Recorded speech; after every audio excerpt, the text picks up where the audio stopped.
Ang ika-4 na kabanata ng Apokalipsis.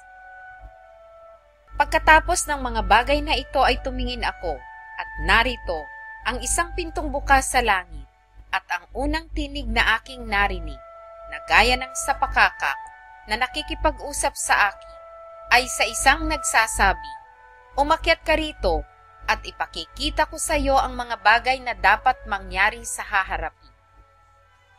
Pagdakay na pa sa espiritu ako, at narito, may isang luklukang nalalagay sa langit, at sa ibabaw ng luklukan ay may isang nakaupo. At ang nakaupo ay katulad ng isang batong haspe, at isang sardio, at naliligid ng isang bahaghari na tulad sa anyo ng isang esmeralda. At sa palibot ng luklukan ay may 24 na luklukan. At sa mga luklukan ay nakita kong nangakaupo ang 24 na matatanda na nadaramta ng mapuputing damit, at sa kanilang mga ulo ay may mga putong na ginto. At mula sa luklukan ay may lumalabas na kidlat, at mga tinig at mga kulog, at may 7 ilawang apoy na mga nagliliyab sa harapan ng luklukan, na siyang 7 espiritu ng Diyos. At sa harapan ng luklukan ay wari na may isang dagat na bubog na katulad ng salamin,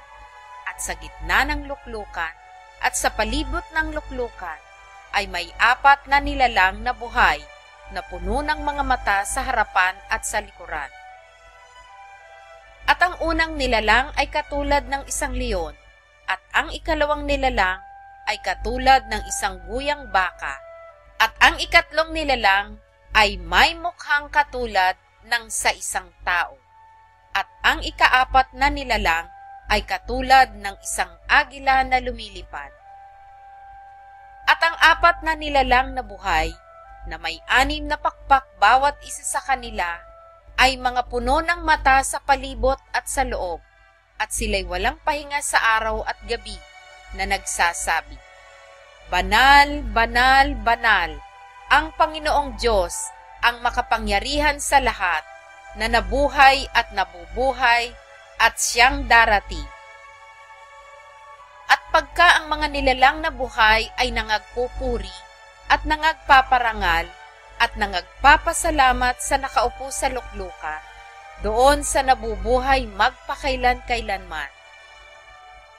Ang 24 na matatanda ay mangagpapatira pa sa harapan niyaong nakaupo sa luklukan,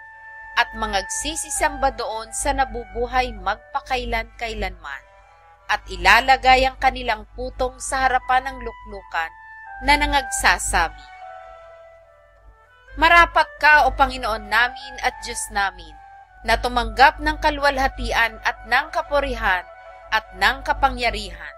sapagkat nilikha mo ang lahat ng mga bagay, at dahil sa iyong kalooban ay nangagsilitaw at nangalikha."